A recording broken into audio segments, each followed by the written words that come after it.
Skiing in the Pyrenees. Hi, it's Vince, singular presenter of the Vince Unlimited channel, with another video for your entertainment. This time I shall recall the crazy tale of my skiing trip to the Pyrenees in the south of France. When I was a child, I hardly ever went on holiday, partly because when I was a child I was very young. I know this YouTube channel exposes such groundbreaking facts. The next snippet of information is that young people don't tend to go on holiday if their parents don't. And my parents generally didn't. Well, not much. Not even without us children. Considering school time is punctuated by terms, half terms, bank holidays and summer breaks, plus an additional pair of days every single weekend, very few are used to get the family out of the house for a couple of days or more. Our time was mostly spent at home, indoors, in the garden, lounging by our pool, or playing on another bit of grass just outside our homes. Or rather, the children's time was. The adults were almost always indoors, cooking, cleaning, making beds, serving dinners, etc. Well, one was. The other was my dad, and he had to do all the sitting on his chair and being waited upon. There weren't no holidays, just very few. Plus the odd weekend drive out in the car to Farley Mount, a hillock near Winchester, where everyone who lived in the south had a car during the 60s and 70s would go to as soon as the sun was forecast to last longer than 3 hours. We would usually get there via our grandparents' car, and photographs of us from aged around none show us being there. Then, when older, playing competitive sport, such as impromptu cricket matches, and kicking a football around. And for my sister Dawn, washing up. However, holiday opportunities became more possible once I had graduated to the senior school. A uniformed grammar boys only affair which assumed the parents of the kids had ample resources. Mine didn't, so I had to obtain my place by passing an entrance exam. This meant that I had to pass on most of the annually main foreign weeks away, plus a few interesting day trips that were on offer. However, I did get to go on a day trip to Bovington Tank Museum once, where I got to see all the airfix kits I used to glue together in my spare time, assembled in metal and scaled at 1:1. And we also once went to Wembley Stadium, where I experienced my first proper coach trip. Sat 4 miles from the pitch up in the stands, got extremely cold and could only remember 2 things. My own flask of hot chocolate and looking up to see England score a goal against Poland, before looking back down at my shivering body and wondering why no one had invented infinite hot chocolate. However, there was one trip I was determined to make, and that was the final year trip to the Pyrenees for a skiing break. And it actually happened.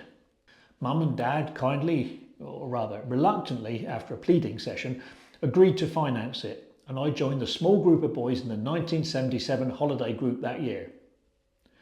But first, we had to learn to ski. Thankfully, Southampton had just installed a practice ski slope within the sports centre, handily not far from where I lived.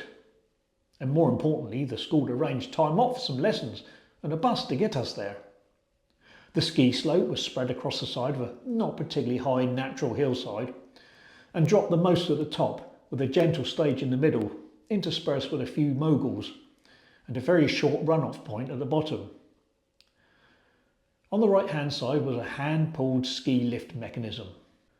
The biggest problem was where it was located, the United Kingdom, in the south. We hadn't hardly seen snow there for about a decade, so an artificial surface was called for, one that didn't melt outdoors in summer.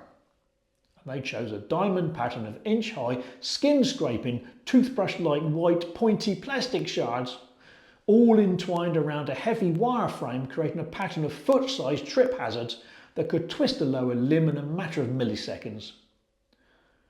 This was not a normal occurrence because generally one's feet were spread across the surface by 6-foot-long skis. However, when you start learning skiing, you find that the 6-foot skis get all muddled up and occasionally snap free from the ski boots halfway down the slope. And when this happens, any recently released booted foot gets ensnared, causing you to drop the ski poles in order to flower your arms to control the tumble meaning these outstretched limbs hit the ground, getting your hands as twisted as a foot, breaking a collarbone, causing extreme pain and a promise to never try skiing again. Against this likelihood of pain and major injury, our skiing group assembled ready to turn ourselves into accomplished alpine skiers. So hopefully we would not be wasting too much time on the beginner snow slopes during our half a dozen sessions that were booked prior to our international snowbound departure. As expected, we all suffered forward falls, sideways drops and backside landings as we tried to conquer the first manoeuvre, the snowplough. This involves setting your feet apart with your toes turned inwards so the skis pointed to meet ahead of you and be far apart behind.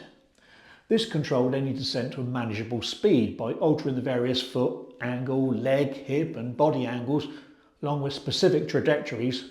It was easily mastered within the first 3 sessions for most of us. Half of the lessons completed and we could just about slip, slide and nudge down from halfway up the slope. You may recall I mentioned the moguls placed around the surface. These were so skiers could hit them fast, launch into the air, maybe spin mid-jump and land gracefully to continue on their way. For us snowploughers, they just represented an annoying hazard that when came across brought us to a complete halt, followed by an ungraceful shifting backwards and sideways to the proper bit of the slope, for another sitting on your own tangled skis. By week 4 I had mastered the snowplough turn, so set about trying to ski like a pro, with the unnecessarily long skis pointing in a parallel forward pose. Not easy, because you needed a great deal of ankle and lower calf strength, and up to that point in time I'd never felt the need to exercise these places.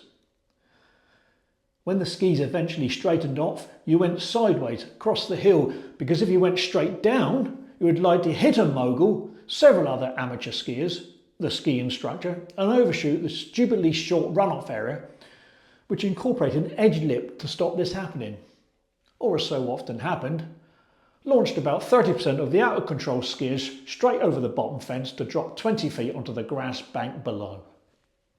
Mind you, going at a jaunty angle to the slope gave you more skiing time, plus less waiting for the pull lift, but did leave you at the mercy of having to undertake a jump change of direction just before you reached the side towing area.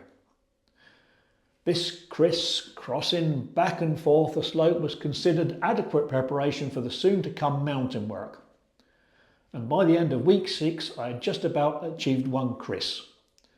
Or it might have been a cross. I can't remember. So, fully prepared and with all training complete, we all piled into the coach for the trip north, because we lived in the south and virtually every trip always involved north. We travelled to Gatwick Airport and boarded a plane for Tarbes in France. So exciting, my first ever aeroplane ride, but I can't recall a single thing about it today. Maybe we went to the bottom of France by coach via a ferry crossing in a 2-day jaunt. I have no idea, but there I was in Tarbes. This is a view from the town where we stayed. You can just about make out some snow, there on yonder mountain. Nowhere near where we were based. In fact, on each day we had to use a cable car to get to the slopes. You can just about make it out. If that was too small, this other photograph shows it a bit clearer. Can you make it out now? A couple more shots of the place we stayed at, here showing the central courtyard area. And this one with my roommate standing in said courtyard. From left to right, physically not politically, they were Barry Jones, Paul Rutherford and Dave Stokes. Do say hello in the comments if you are one of the 3. Here is Paul again, by the window, and he too has a cable car passing by. They weren't that regular, we waited ages to get this shot. And here was Dave by another window, but sans cable car, as they would surely have said it there. There was no picture of Barry in a window for some reason, so here is a picture of some French cars in the street instead. I have no idea why I've taken a picture of the gap between the cars, but it's probably explained by parallax, as divulged in my Kodak Instamatic YouTube video linked below. Subscribe for more, etc, etc. You may have wondered why I didn't take more pictures of the snow-capped mountains and wondrous Pyrenean views. I think as I never took my camera up the cable car in case it got damaged by my strenuous skiing exploits.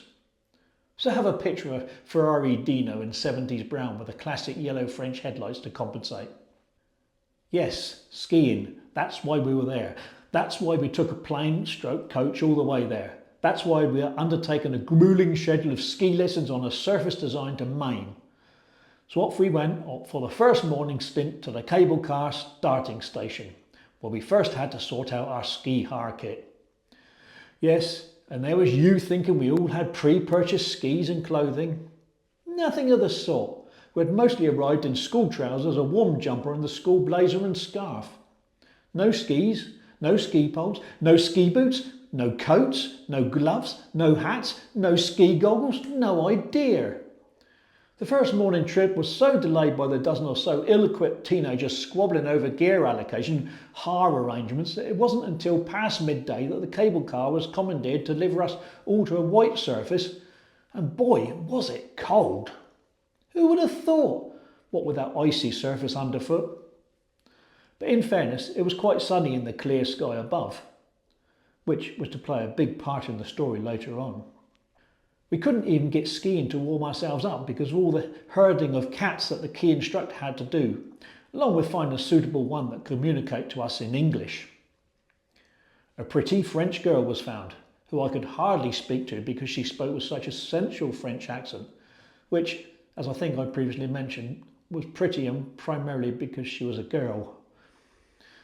The first task was to line up at the top of the nursery slope, so we could be assessed on our compatibility to ski on one of the 4 coloured slopes. Green being easiest, red slightly more difficult, blue getting towards Olympic standard, and the dreaded black slope, which involved balls of steel as it commenced with a near vertical drop down a sheer ice slope before careening into the blue run. During that first lesson, most of us failed even to line up at the top of the nursery slope because the snow was worn into ice by the amount of new starters gathering there and was viciously slippery. Watching on must have been hilarious, like watching an episode of the Keystone Cops, with the pretty girl yelling out to several 15-year-old boys struggling to sidewalk up the slope, getting their skis all entangled and drifting off all over the place due to the surface conditions. Some didn't actually ski away, but only because they had fallen over on their arse or been knocked over by the others, or had forgotten how to stand up in the confusion. It was a mess. I did eventually get to the top where, because I'd been so amused by the antics of others, forgot completely I wasn't able to chat to the French girl, so we exchanged a few words, which if I recall was, "Go on then, now ski down."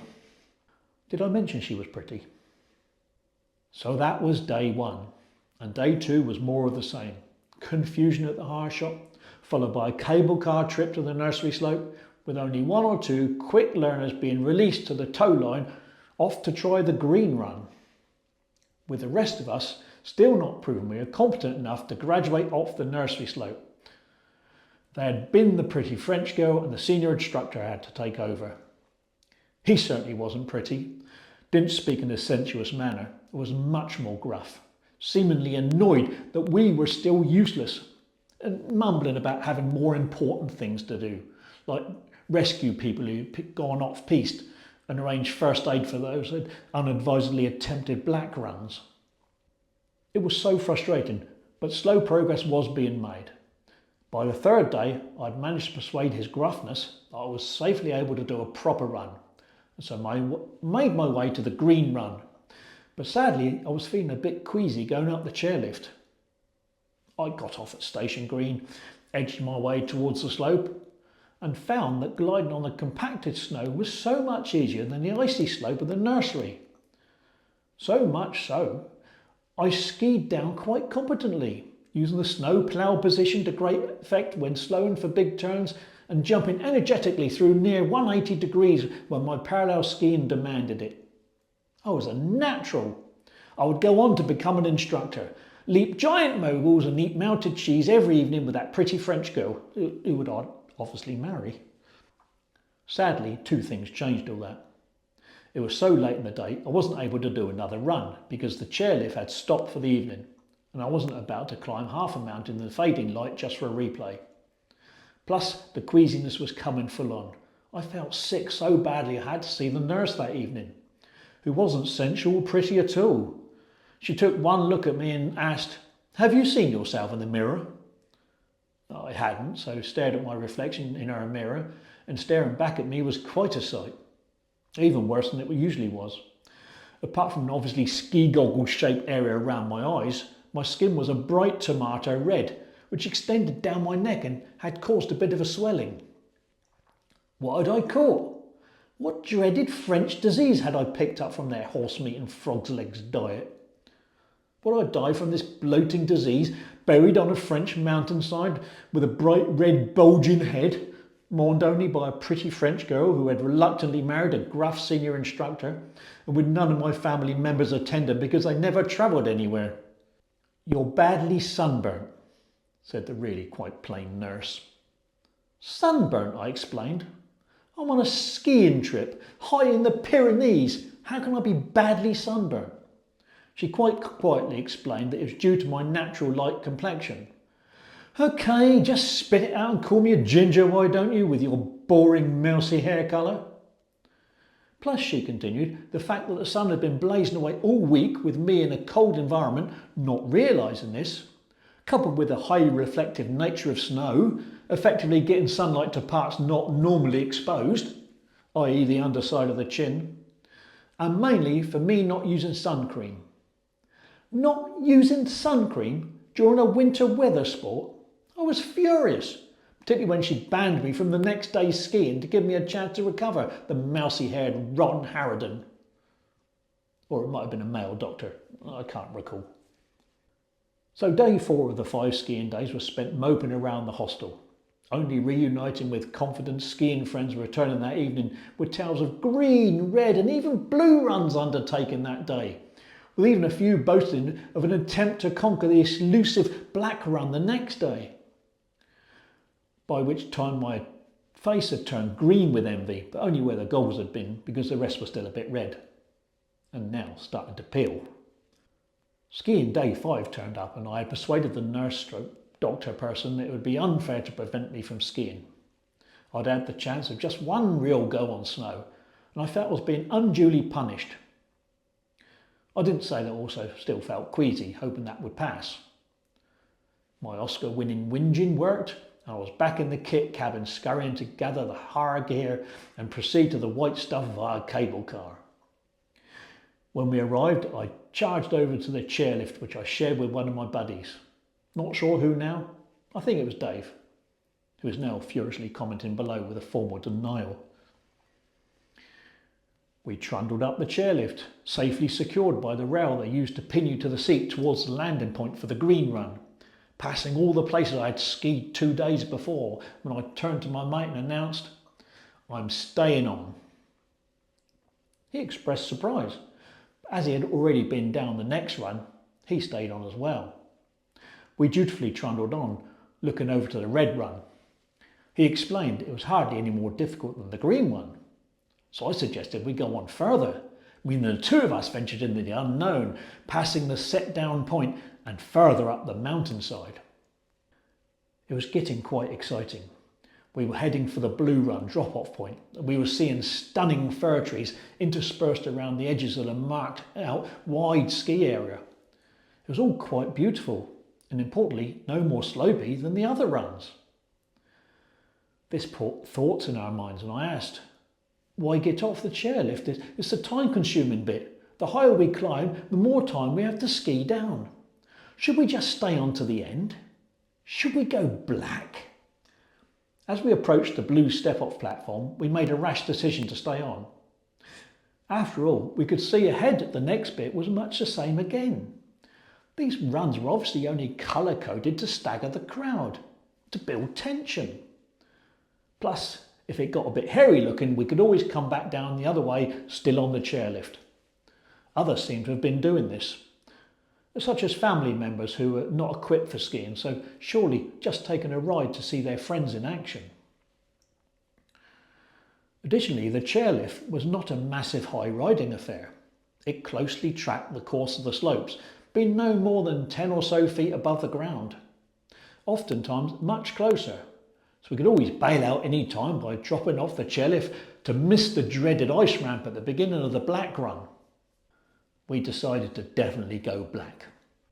The chairlift dutifully pulled us onward up the mountain, the trees becoming more full, so much so that the route went by some of them quite closely.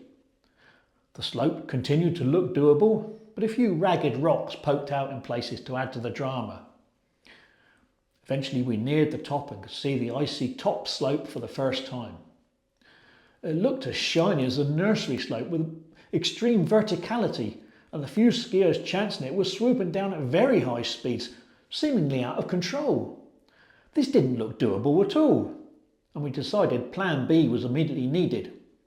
We quickly unclamped the catches on our boots to release our skis, threw them down with our ski poles, carefully raised the safety bar and looked for a soft snowy landing, which by now, due to the steep icy ramp and subsequent chairlift incline, had grown to about 15 or more feet. The snow seemed untouched, deep and fluffy below, with no protruding rocks, so we launched forward together off the chair into the unknown. The fall was quick, dramatic, and ended in sudden darkness. We had inadvertently dropped into at least 6 foot of pure snowdrift, which is a problem to someone only 5'8½". Safe enough landing, but sunk in deep up to our necks. We flapped about and swam until we could see properly above the surface and noticed our earlier abandoned ski equipment sticking out the snow a few feet away from us. That's okay. Grab the skis, make towards the ski slope a few yards to the left, refit our skis, watch out for the descending ice runners and enjoy the trip down. Maybe come back up and chance the whole black running, including the ice slope, which from down here at this level looked less intimidating. Have you ever been in deep snow? Deep enough to lose your Shetland pony? Deep enough to freeze a body in a matter of minutes? We have, that morning, and it's not as easy to navigate as you might think. If you want to escape upwards, you try to push down with your arms, which just compacts the snow below all around your legs, preventing them from moving and squeezing more cold ice into your boots. Try moving your legs first, and the feeling you are trying is a sensation, but the actual moving bit non-existent. We were trapped in a block of snow, unable to move, wondering why those passing overhead safely in their metal chairs seemed oblivious to the two chaps set in snow below. We struggled and pushed and eased and thrashed for nearly an hour, each movement only achieving a few inches towards our much needed skis, and were thoroughly exhausted. Why was no one calling the gruff instructor, the one claiming to need to rescue people just like us? Right then, I would have welcomed hearing this sharp tone, provided he could get us out. We may have only been a few yards off piste, but we were definitely well piste off. We calculated another 2 hours of struggle to get back to the slope from where we were currently sinking. Thankfully, as we eased our way slowly slopeward, the snow became less deep. Speed of travel had increased to some feet per hour rather than just glacial.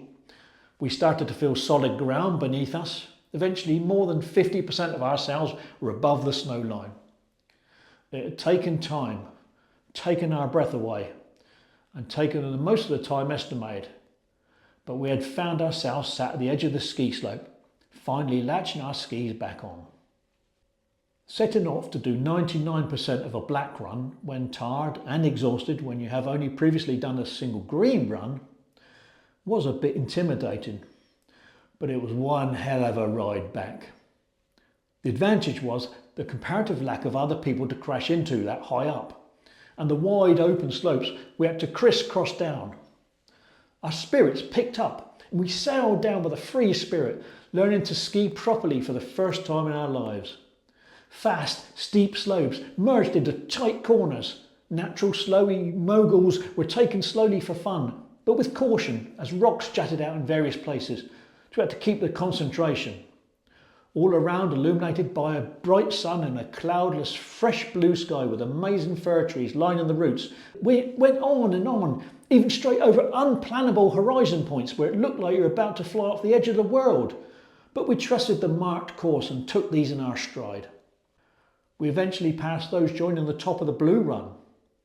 Then, after some more time, those going red, and finally onto the much more crowded familiar green bit.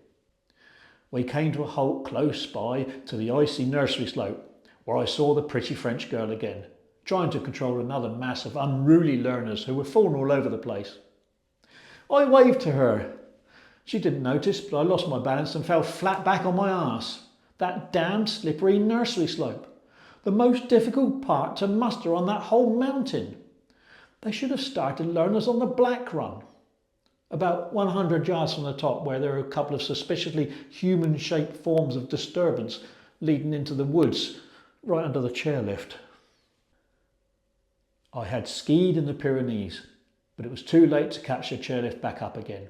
We couldn't return, so they took the cable car back down into town, handed in our hire equipment for the final time and slept well that night, apart from my now quite peeling face.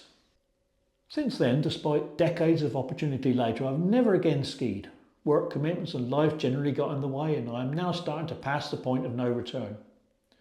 I should do it again though, maybe in the Alps, or Colorado, or even in the artificial indoor park in Milton Keynes, where apparently they have actual water-based snow. Or perhaps back in France with an aged woman whose looks, despite her age, cannot hide that pretty face. Thank you for watching my video and for reaching the end. If you enjoyed this mainly true story, you can find many more on my channel by subscribing below. Plus drop a comment if you have a similar story of learning to ski. Or, particularly if you're an older, pretty French ex-ski instructor from Tarbes. The rest can just add a like or tickle the hype option to persuade YouTube to send this to more viewers. I'll ski you in the next video. See what I did there? Au revoir.